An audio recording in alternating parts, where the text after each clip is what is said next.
Përshëndetje, unë quhem Livia Drita dhe jam studente e psikologjisë në vitin e 3 dhe e pash si nevojë, duke qenë se jemi para provimeve, për të diskutuar për një temë që është ankthi para provimeve dhe si ta menaxhojmë atë. Sot kam ftuar pedagogen time Ardiola Bodinakun që të na flasi pak më tepër për këto shkaqe dhe pse është kaq i përhapur ankthi para provimeve. Faleminderit për ftesën. Ankthi para provimeve është një reagim emocional i zakonshëm që ndodh tek të gjithë individët, konkretisht studentët, përpara situatave të cilat mund të ndodhin para sezonit, situata jo vetëm provime në shkolla, por edhe provime patente, edhe provime gjuhave të huaja, provime të zakonshme, ku në fakt studentit i duhet të mirëtoj përpara dikujt, apo përpara vetes, apo përpara një komuniteti, që po e bën mirë një gjë apo jo. Ankthi përpara provimeve është një reagim emocional, fiziologjik, normal, i cili zhvillohet për shkak të një lloj niveli të lartë të energjisë në të cilin përfshihet ky individ, që në rastin tonë është studenti, në momentin që do duhet të paraqitet përpara këtij provimi. Ka nevojë të identifikoj dy elementë të rëndësishëm këtu, ose të ndaj në fakt atë që quhet ankth real ose ankth jo real apo irracional. Ankthi real i referohet të gjitha atyre reagimeve tona normale, fiziologjike, ku ne jemi në një situatë siç është provimi. Si ta kuptojmë? Për shembull, nëse një student mëson mirë në provim, ai sa i ndjen që i duhen njerive të veta, ky nivel ankthi do ta bëjë atë që do ta ndihmojë studentin të fokusohet në tezën e provimit, të fokusohet në kohën që i duhet për të studiuar. Dhe si do ishte një mendim real ose një mendim i shëndetshëm, që do të thotë, unë kam studiuar, kështu që dhe në provim do dalë mirë ose do arrijë të marrë nivelin e notës për të cilin unë kam studiuar. Ankthi irracional referohet atyre situatave ndjesive të cilat bazohen në besime disfunksionale ose besime të shtrembëruara. Për shembull, nëse unë nuk dal mirë te ky provimi, unë kam dështuar në jetë. Dhe kjo i referohet të gjitha atyre situatave ku frika është më e madhe se sa vetë situata. Pra një provim në fakt nuk është gjithë jeta e studentit. Shumë e vërtet, a ndikon ankthi para provimeve dhe në rezultatet e studentëve? Po patjetër që ndikon, sepse jemi duke folur për një proces fiziologjik, emocional apo kognitiv, i cili në momentin para provimit e bën studentin që të përjetojë një bllokim mendor. Pra, studenti që ka frikë se nuk do dalë në nivelet që ai do donte, në momentin që merr tezën, kur frika e tij është përtej asaj që ai ka lexuar ose përtej asaj që ai mundet të zhvillojë, do ndalojë dhe do thotë mos, unë nuk di asgjë nga ky provim. Dhe në këtë moment, në momentin që ai fokusohet tek frika, do përjetojë një bllokim për të zhvilluar provimin. Në momentin që ai do të fokusohet tek, okay, ky është një provim dhe unë do shkruaj ato që kam studiuar dhe kam lexuar. E gjitha është në funksion të mënyrës se si ne mendojmë situatën e provimit. Po në fakt cilat janë disa nga shkaqet që krijojnë këtë ankth? E para është angazhimi që studenti ndoshta është i vetëdijshëm që nuk e ka bërë gjithë semestrit. Pra një student që nuk ka lexuar e di që në fund frika e tij më e madhe do jetë sa kohë do t'i duhet atij të marrë për gjithë në 15 javë e semestrit. Ti je një javë para provimit dhe ato të dalin ty ky 3-4 ditë apo 5 ditë përpara provimit për të 15 javë që në fakt do duhet të ishte lexuar pak nga pak leksionet teorike apo materiali që jepet nga pedagogu.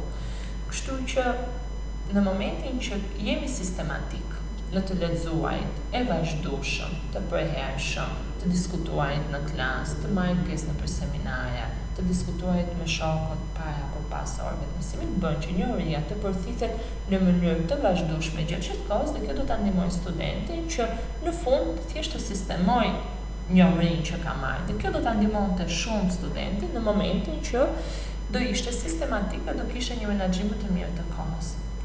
A ka disa teknika në fakt mund të na japësh ta presim të. Se dhe është të zjas pak. Po. Okay. Mund të na japësh disa këshilla apo teknika që mund të përdorin vetë studentët, fjali të ndryshme që mund të bëjnë që ata që të qetësohen dhe ndoshta ta marrin pak më me sportivitet dhe të përgatiten pak më përpara ndoshta? E di që ndoshta studentët kur të dëgjojnë këtë do thonë po këtë ne e dinim, që do të thotë të lehtësuarit më në kohë dhe në intervale kohore të shkurta por të shpeshta e ndihmon që të mos përjetoj ankth para provimit dhe në një kohë mos përjetoj ankth përgjithsisht në marrjen e vendimeve të veta. Një frymëje, në psikologji mësojmë dhe sugjerojmë gjithmonë teknika të mira frymëje, ku mbajmë frymë, marrim frymë thellë, mbajmë frymë dhe nxjerrim frymën pa e përsëritur kjo para provimit 2-3 herë. Unë do sugjeroja përgjithsisht që të mos shoqërohemi me ata studentë të cilët bëjnë panik përpara provimeve, se do na japin pak nga ajo energjia e tyre e të zhvilluarit të obobo çfarë do ndodhi tani, sepse në fundit një provim është thjesht një verifikim i dijes që ke marrë dhe jo të verifikuar të cilësisë në total të studentit, ose në fundit nuk është gjithë jeta jote. Është vetëm një provim, është vetëm një semestër dhe në fakt përpjekjet janë për tek kësaj. Ne përpiqemi që të punojmë për të zhvilluar një identitet profesional, një kapacitet të mirë në mënyrën se si zhvillojmë marrëdhëniet, ndërtojmë jetën, krijojmë emocione, të plotësojmë nevojat. Pra ky provimi mund të jetë një sfidë e përkohshme, por nuk është sfida e jetës tënde. Shumë e vërtet. Tani unë kam një pyetje që dua ta bëj jashtë kësaj. Dhe atë thoya mund të ndanit, ju keni qenë vetë studentë, mund të ndanit një moment, jo, thash tjetër formulim. Ju keni qenë vetë studente dhe keni qenë para provimeve. E mendoni se ka qenë njësoj ankthi para provimeve sa është tani tek studentët apo mendon se është shtuar? Ta bëj? Ju keni qenë vetë studente dhe keni qenë para provimeve dhe keni parë studentë të ndryshëm. A mendon se ka qenë dikur më tepër kjo apo është shtuar tani? Pra, përpiqemi të bëjmë një krahasim të studentëve ose të ankthit, të përjetimit të ankthit në kohën kur unë isha studente dhe të studentëve të mjeso. Patjetër që unë kam përjetuar ankth, por mendoj që ka qenë një ankth i shëndetshëm, sepse ka qenë një ankth që nuk më ka bllokuar në provime, dhe ky është ai ankth i shëndetshëm që na ndihmon dhe na motivon të ulemi dhe të studiojmë, sepse jemi përpara një faze. Ndërsa ankthi i pashëndetshëm ose irracional, ai që shpjegova më përpara, ai ankthi që i bllokon studentin dhe nuk e lejon të zhvillojë pyetjet. Përgjithsisht, jemi duke folur për dy breza, dy dekada shumë të ndryshme në mënyrën se si kanë perceptuar shkollën dhe në lirinë akademike që mund të ketë pasur. Edhe në kohën time, të jemi sinqert, tani që më kthem pas në kohë, kam pasur kolege në klasë që patjetër përjetonin ankthin dhe madje nuk kanë hyrë në provim për shkak të ankthit. Këtë mund ta them që më shumë se sa çështje brezash është çështje perceptimi individual. Dhe sot ka student që hyn në provim me atë humorin që mund t'i karakterizojmë, me lirshmërinë, që okej, do provojmë, sepse kanë mbajtur edhe një marrëdhënie koherente në kohë me pedagogun, kanë diskutuar, dhe përgjithsisht sot kanë shumë ankth studentët që nuk e frekuentojnë shkollën rregullisht, dhe normalisht kanë disa ndjenja fare brenda tyre, të cilat nuk e ndihmojnë, për shembull marrëdhënia me pedagogun, marrëdhënia me shokët e klasës, pra kur vinë hyn direkt në provim, sepse kanë atë ndjenjë e sikletit dhe turpit. Ndërkohë që një student që frekuenton jashtëzakonisht në mënyrë shumë të rregullt shkollën, ndihet më lehtëshëm përpara provimit dhe është sepse dhe frekuentimi i shkollës e bën jetën ose ngjarjen e provimit diçka të njohur për të. Dhe ankthi në fakt është të kemi frikë nga e panjohura. Nëse shkolla është mjaftueshëm e njohur për ne, jam e sigurt që askush s'do ndjente ankth. Por nëse do jeti një përgjigje shumë të drejtë për drejtë, unë nuk mund të them sot që kemi studentë pa përgjegjshëm, absolutisht nuk e them, por në shoqëria, në të rriturit, po kontribuojmë që studentët e të rinjt tanë të të ngjinë pak më pak përgjegjësi për shkak sepse kemi vendosur fokusin tek ajo se çfarë duket dhe jo tek ajo se çfarë ndjehet. Kështu që një pjesë e mirë e aktheve për provime ndodhet edhe sepse studentët ndonjëherë nuk e ndjejnë që dega është ajo që ato do dëshironin. Pra në tërësinë e gjithë situatave kuptojmë që janë shumë faktorë që e bëjnë një student të ndjejë ankth para provimeve dhe nuk është thjesht vetëm dija apo njohuria që atyre i duhet të japin atë test. Është shkolla, është pedagogu, është dëshira për lëndën, pasioni për profesionin që duan të ndjekin. Dhe patjetër që sot kemi dhe një tendencë më të madhe, më të fortë për të krahasuar me të tjerë, që kjo është një gjë tjetër dëmshme, sepse e bën studentin që të jetë në konkurrencë me tjetrin, por në fakt nuk duhet të harruar asnjëherë jemi në konkurrencë vetëm me veten tonë. Tani prit. Se doja të ndaj një eksperiencë, domethënë të një eksperiencë, doja të thoja që e kuptoj këtë gjë dhe më ka ndodhur edhe mua që ndoshta presioni, që ta bëjmë që mos jem shumë e ngurtë. Jepi. Okej. Në fakt është shumë e vërtetë edhe një eksperiencë që unë të ndaja është presioni ndoshta që bëhet për mesatarët e lartë apo për të kapur atë mesataren e dëshiruar apo atë ideale, ndoshta ndonjëherë nuk është që vendos familja për ne. Po, e vërtet, ndoshta ndonjëherë kjo mund të japi aq shumë presion sa ti mund të jesh shumë i sigurt që ke mësuar apo je i frekuentuar në klasë dhe ke marrëdhënie të mira me pedagogët dhe shokët e klasës, por në mendjen tënde është krijuar një ideal që ti mendon që nuk do ta arrish kur. Edhe ndoshta edhe këto presione mendoj që na bëjnë ne studentët të jemi më tepër anksiozë para provimit. Patjetër, por ne kemi të rëndësishme të themi që presioni më i madh buhet nga ne.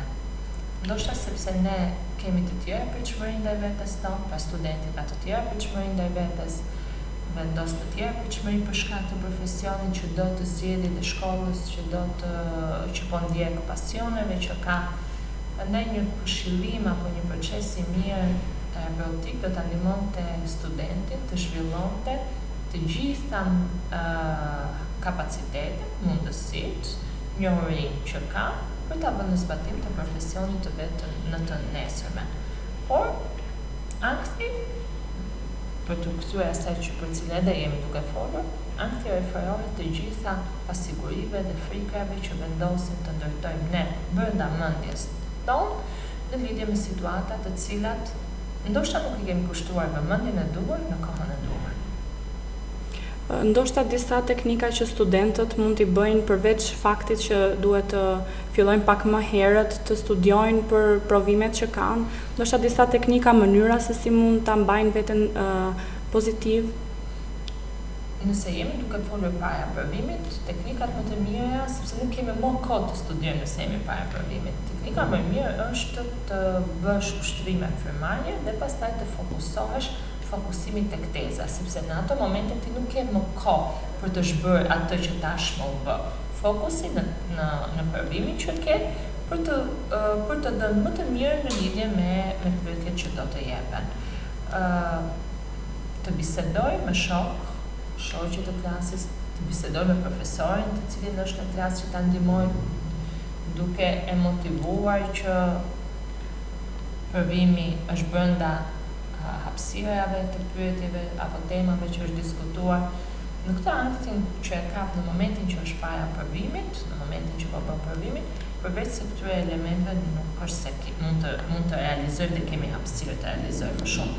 Ama nëse do flasim për një sezon të tërë, do ishte të ndarje të kohës në mënyrë të suksesshme edhe të pushuar, pra të studioj dhe të pushoj, të studioj dhe të bëj një gjë që e argëton, të studioj dhe të bëj një xhiro, të studioj dhe të bëj një aktivitet argëtues, të kaloj të pi një kafe me miqtë e tij të afërt apo me familjet apo njerëz të tij të besuar. Pra në të kohën e sezonit do sugjeroja që të bëhen dhe të zhvillohen të gjitha ato aktivitete të cilat studenti i pëlqen dhe e bëjnë të ndihet mirë. Ta zhvendosi fokusin nga gjithë detyrat dhe detyrimet që në fakt në një jetë ju vendos t'i keni, por ky është një kohë e vënë në dispozicion për rezultate e një përpjekje që është bërë gjatë gjithë të vitit akademik. Në fakt mendoj që ky është një komponent shumë i rëndësishëm që ta kthejmë atë procesin e provimeve në diçka të dashur, në diçka ku ndoshta mund të testojmë veten, po për të parë se sa kemi mësuar apo sa mirë jemi, duke parë një aspekt tjetër të provimeve dhe jo duke e menduar gjithmonë si një gjë që të na japi pasiguri apo ankth apo që dikush po na teston, por ne të testojmë veten për të mirën tonë, pasi e kemi zgjedhur këtë gjë. Dhe tek testimi vetes do sugjeroja të ishim të kujdesshëm, sepse testimi vetes ndonjëherë na jep testimi vetes ku bëhet në krahasime të tjerë nuk është i shëndetshëm, por testimi vetes për të parë që ky lloj stil të mësuar më jep këto rezultate ose do më duhet të ndërtoj një stil tjetër të mësuar për të marrë rezultate të tjera, sepse dëshira për të studiuar nuk përfundon asnjëherë. Ky mund të jetë një vit i parë i një studenti, mund të jetë viti i dytë që ka një vit tjetër përpara, mund të jetë viti i tretë që ka nivelin e master, mund të jetë master që ka sezone të tjera para provime, ka sezone vjeshtë nëse studenti nuk është i kënaqur me njohuritë e veta, pra mundësitë për ta përmirësuar veten janë të pafundme. Mjafton dëshira për ta kërkuar mundësi. Shumë e bukur. E mora dhe unë gjithë emocionin, sepse me vërtet e bëjmë të podcast në përgjithësi për ta dëgjuar studentët që kanë nevojë, por ndonjëherë harrojmë që dhe ne kemi nevojë ta dëgjojmë këtë gjë dhe reflektova shumë nga kjo dhe jam e sigurt që jam goxha e përgatitur tani të paktën për ankthin para provimit. Okej, faleminderit Livia për temën që sollëm në vëmendje të dy janë bashkë dhe uroj shumë që sadopak kemi ndihmuar jo vetëm studentët tanë Barletas, por në të njëjtën kohë të gjithë studentët që do e bëjnë share këtë video tek kolegët e tyre, dhe pse jo, për t'i kujtuar që ne studentët e psikologjisë jemi këtu gjithmonë për t'i mbështetur, për t'i dëgjuar të gjithë ata të cilët kanë nevojë të flasin me dikë për një emocion të tyre që ndoshta nuk e kanë shprehur ndonjëherë. Kështu që unë bashkë me ju jam e sigurt që do ndihmojmë sa më shumë gjithë ata studentë që nuk janë të profileve tona, por jo vetëm, në vështirësitë e tyre të gjuajt vetes. Falenderoj shumë për ndarjen e dijeve dhe eksperiencave tuaja. Faleminderit Livia që më keni dhënë mundësinë.